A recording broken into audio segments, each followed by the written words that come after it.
नमस्कार। आपका अखबार के संक में आपका स्वागत है। मैं हूं प्रदीप सिंह। बंदर को आपने देखा होगा, वो शांति से किसी एक डाली पर नहीं बैठता, कूदता रहता है, इस डाली से उस डाली, इस डाली से इस डाली। यही हाल हो गया है इस समय भारत के विपक्षी दलों और नेताओं का। किसी मुद्दे पर टिक नहीं पाते। आज एक मुद्दा, कल दूसरा मुद्दा। तो बहुत सारे मुद्दे हैं, मुद्दे उठाए, उसमें तो कोई समस्या नहीं है, लेकिन ऐसा करते क्यों है? क्योंकि किसी मुद्दे पर उनकी विश्वसनीयता नहीं है। जो भी मुद्दा उठाते हैं, अब आप देखिए, यही नीट पेपर लीक का मामला है, छात्रों का मामला था। एक लड़का विदेश से आता है और धरने पर बैठता है, साथ में सोनम वांगचुक को जोड़ता है और बड़ा आंदोलन हो जाता है, पुलिस एक्शन होता है, संसद की ओर ये लोग मार्च करते हैं और उसमें जो हुआ, भारत का सबसे विद्रूप चेहरा जो है दुनिया के सामने आया। और उसमें बड़े अफसोस की बात है कि सबसे आगे लड़कियां रही।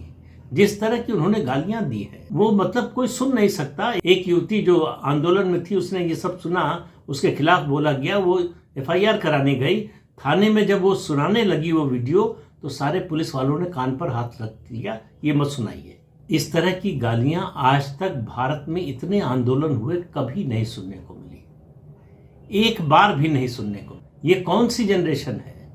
जेन जी का मतलब तो ये नहीं है। जेन जी जो है वो देश की प्रगति, समाज की प्रगति, अपनी तरक्की चाहता है। उसके पास इन बातों के लिए, गालियों के लिए समय नहीं है। ये गालीबाज हैं, ये गालीबाज जनरेशन है जो पूरे जेन जी जनरेशन का एक बहुत छोटा सा हिस्सा है, लेकिन सबके सामने वही मौजूद है, दिखाई वही दे रहा है। जितनी पॉलिटिकल पार्टीज थी, विपक्षी दलों की बात कर रहा हूं, उनको लगा कि इस मुद्दे पर तो पिट गए, हम पिछड़ गए। एक आदमी आया और सारा श्रेय लेकर चला गया। और उस आदमी का आप देखिए कि वो इस देश के संविधान को, कानून को मानने को तैयार नहीं है। वो कह रहा है कि सुप्रीम कोर्ट का फैसला हमें मंजूर नहीं है। चाहे अपराधी हो चाहे ना हो, उसके खिलाफ FIR नहीं होनी चाहिए, कोई जांच नहीं होनी चाहिए, उसकी गिरफ्तारी नहीं होनी चाहिए। ये कौन सा नियम है, कौन सा कानून है? और सुप्रीम कोर्ट ने, मैंने पिछले वीडियो में कहा था, जो टिप्पणी की वो तो और भी आश्चर्यजनक है कि जिसका कोई क्रिमिनल रिकॉर्ड ना हो उस पर केस नहीं होना चाहिए।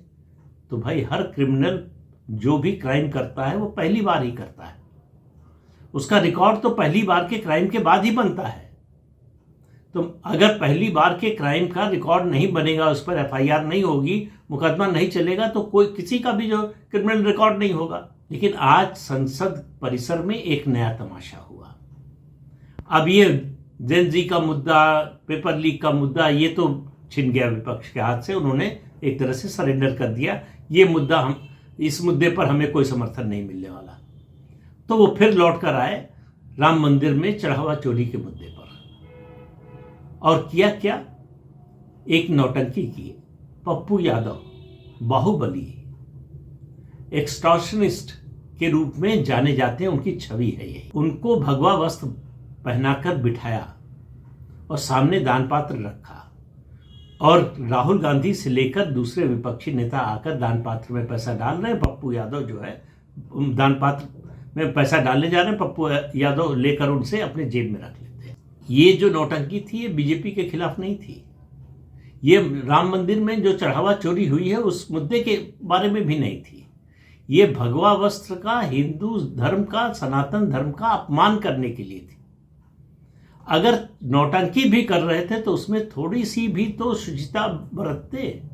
जिस तरह से जा रहे थे, राहुल गांधी तो जूता, खैर वो तो मंदिर में भी जूता पहन के जा सकते हैं, उनको पूरी छूट है। वो, उनकी जाति क्या है कोई नहीं जानता, उनका धर्म क्या है कोई नहीं जानता, तो इसलिए वो सब जाति और सब धर्म क्या है, वो दूसरों से जाति पूछ सकते हैं, अपनी नहीं बताते। लेकिन ये जो काम किया है, देखिए, नौटंकी राजनीति में चलती है, जैसे खाने में नमक होता है उस तरह से, लेकिन नौटंकी से राजनीति नहीं चलती। यही चलाने की कोशिश हो रही है, और ये पहली बार नहीं हो रहा है। कांग्रेस तो इसमें एक्सपर्ट है। याद कीजिए, UPA 1 के समय अयोध्या में, उस समय फैजाबाद था, फैजाबाद में एक प्रदर्शनी लगी। प्रदर्शनी किसने लगाई थी? एक सहमत नाम की संस्था है, जो कांग्रेस की पाली पोसी हुई संस्था है। और शबनम हाशमी को उस समय केंद्र का जो मानव संसाधन मंत्रालय था उससे पैसा मिला, फंड मिला, उस फंड से वो प्रदर्शनी लगाई गई। और फैजाबाद में आप समझिए, अयोध्या में वो प्रदर्शनी लगाई गई और उस प्रदर्शनी में दिखाया गया कि भगवान राम और माता सीता दोनों भाई बहन थे।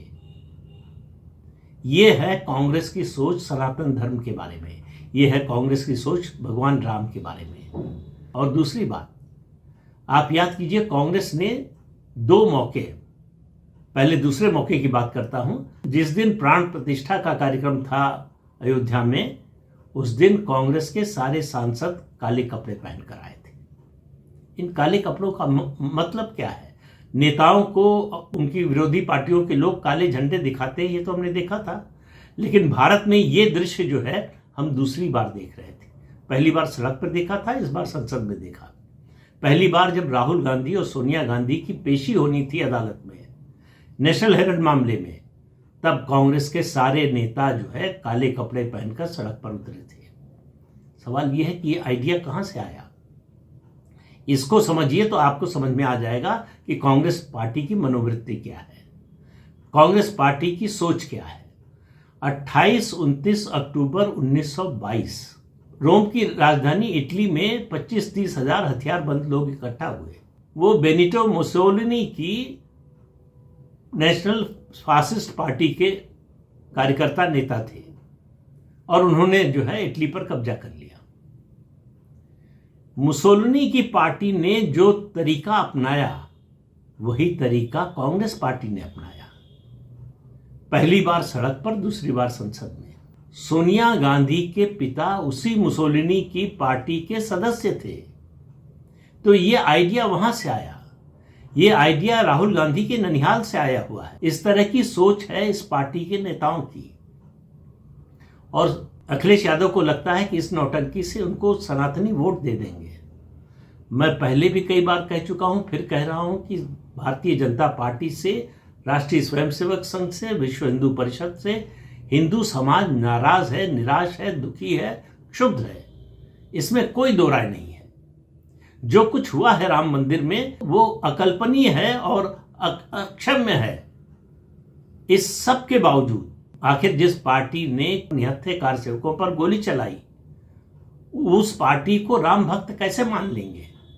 जिस पार्टी ने राम के अस्तित्व को अस्वीकार कर दिया, कांग्रेस पार्टी हलफनामा दिया सुप्रीम कोर्ट में कि राम काल्पनिक है, इस तरह का कोई व्यक्तित्व हुआ ही नहीं।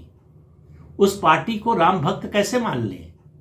ये कौन मानेगा? इनकी समस्या यह है कि किसी मुद्दे पर इनकी विश्वसनीयता नहीं है। लोग किसी मुद्दे पर इन पर विश्वास करने को तैयार नहीं है, तो इसलिए मुद्दा बदलते रहते हैं। इस मुद्दे से उस मुद्दे पर, उस मुद्दे से इस मुद्दे पर। आप याद कीजिए, ज्यादा पुरानी बात नहीं है, अभी बिहार विधानसभा चुनाव के समय सबसे बड़ा मुद्दा क्या था? SIR। आज कोई कांग्रेसी या विपक्षी दल का नेता SIR का नाम ले रहा है?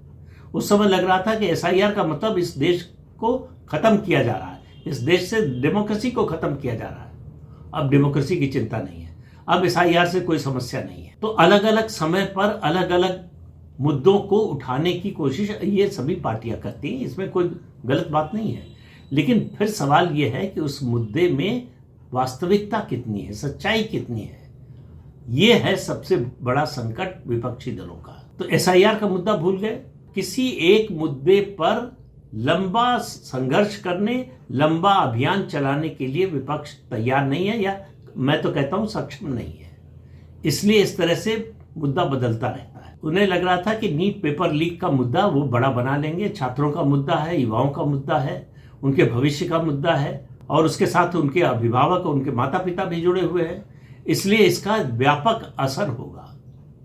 निश्चित रूप से असर हुआ, लेकिन कांग्रेस या विपक्षी दलों के पक्ष में नहीं हुआ। विपक्षी दलों को इसके कारण वोट नहीं मिलने वाला है। विपक्षी दलों को चाहे SIR का मुद्दा रहा हो, और आप शुरू कीजिए राफेल का मुद्दा, हिंडनबर्ग की रिपोर्ट, पेगासस का मामला, चौकीदार चोर है का नारा, EVM की हैकिंग होती है, चुनाव को नहीं मानते, मतदाता सूची गड़बड़ है, उसमें बेईमानी हो रही, ये सब मुद्दे उठा चुके हैं लोग। और किसी मुद्दे पर, देखिए मुद्दे उठाने में तो कोई समस्या नहीं है, उसका कोई विरोध नहीं कर सकता है, लेकिन आप अगर कन्विंस हैं कि आप सही मुद्दा उठा रहे हैं तो आप उस पर टिके रहेंगे। 1984 से शुरुआत हुई थी अयोध्या आंदोलन की, और उस समय जब भारतीय जनता पार्टी को उससे पहले हुए लोकसभा चुनाव में सिर्फ 2 सीटें मिली थी, लेकिन भारतीय जनता पार्टी ने उस मुद्दे को छोड़ा नहीं है, उसकी अंतिम परिणति तक ले गए। उनकी राज्य सरकारें बर्खास्त हुई इस मुद्दे पर, फिर भी नहीं छोड़ा। तो ये होता है कमिटमेंट किसी मुद्दे से। जयप्रकाश नारायण का आंदोलन 1974 से शुरू हुआ, 77 में सरकार पलट गई, और इसलिए नहीं पलट गई कि जयप्रकाश नारायण ने और छात्रों ने वो आंदोलन शुरू किया, इसलिए कि वो लगातार उस मुद्दे को, वो जानते थे कि ये सही मुद्दा है, इसलिए उस पर टिके रहे, उस पर बने रहे। उस मुद्दे से कभी जो है समझौता नहीं किया, कभी कमजोर नहीं पड़े। ऐसा नहीं है कि 6 महीने चलाए, लगा कि अच्छा नहीं चल रहा है तो दूसरे मुद्दे पर चले जाएं, ऐसा बिल्कुल नहीं हुआ। इस समय जो विपक्ष है, उस पूरे विपक्ष की समस्या यही है, उसके पास कोई ऐसा मुद्दा नहीं है जिस पर उसकी विश्वसनीयता हो, जिसमें लोगों को लगे कि हमारी परेशानी का हल ये कर सकते हैं। जब तक इस तरह का विश्वास नहीं बनेगा, कोई राजनीतिक दल, किसी राजनीतिक दल का आंदोलन कभी सफल नहीं हो सकता है। नौटंकी और गंभीर राजनीति में जमीन आसमान का अंतर होता है। नौटंकी से आजकल चूंकि सोशल मीडिया है, इलेक्ट्रॉनिक मीडिया है, तो आपको कुछ समय प्रचार मिल जाएगा, चर्चा हो जाएगी कुछ समय के लिए, लेकिन लोगों के रोजमर्रा जीवन पर उसका कोई असर नहीं होता, और लोग उसी बात से प्रभावित होते हैं जिससे उनका रोजमर्रा का जीवन प्रभावित होता है, वो उनका जीवन स्तर प्रभावित होता है, उनके बच्चों का भविष्य प्रभावित होता है, और वो किसी का समर्थन या विरोध करने से पहले ये देखते हैं कि किसकी नीयत क्या है, जो मुद्दा उठा रहा है उसके पीछे क्या सचमुच किसी बदलाव की उसकी नीयत है, क्या जो लोग पीड़ित हैं या जो प्रभावित हैं उनकी मदद करने की या उनको सहारा देने की नीयत है। अगर जब लगता है कि ऐसा नहीं है तो मुद्दा चाहे जितना बड़ा हो, समर्थन नहीं मिलता है। वही हो रहा है विपक्ष के साथ। तो नौटंकी, कभी मकर द्वार पर, संसद परिसर में मकर द्वार है जहाँ से सांसद लोग जाते हैं, प्रवेश होता है, मकर द्वार पर बैठकर चाय बिस्किट पी रहे हैं और वहाँ जो है मिमिक्री कर रहे हैं। इन सब चीज़ों से गंभीर राजनीति नहीं हो सकती, इन चीज़ों से चकल्लस हो सकती है।